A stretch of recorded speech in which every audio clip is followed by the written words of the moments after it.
Investigation into security at Rikers Island found smuggling is a huge problem there.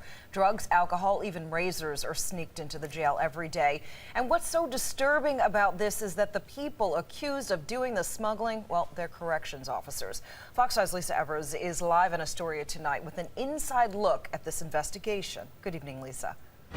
Well, good evening, Derry. Rikers Island is supposed to be a secure jail, hard to get in and even harder to get out. But the city investigation found that some correction officers found it very easy to smuggle in drugs and weapons in exchange for cash.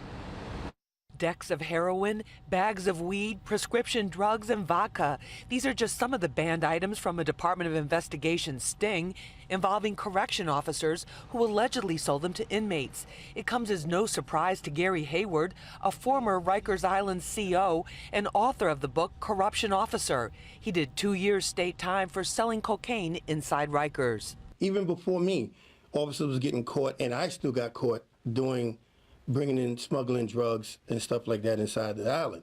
The DOI report found that while it was tough for visitors to bring in the banned items, it was a cinch for correction officers and support staff to bypass strict security screenings.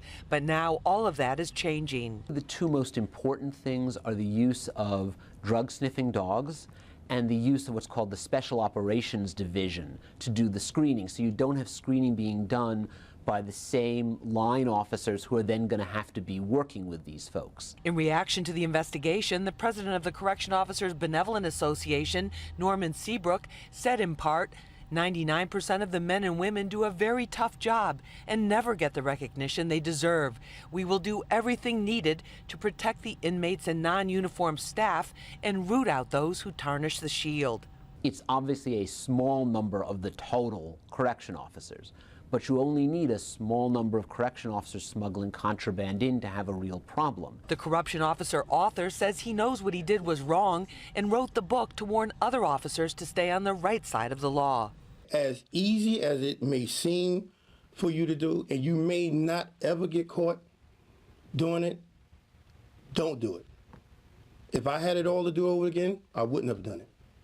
But I can't turn back the hands of time. Now, Hayward told me that there's a lot of money to be made in smuggling. He says one Newport cigarette can go for as much as $50. And if you're wondering where inmates get that kind of cash, he says their girlfriends smuggle it in when they visit them.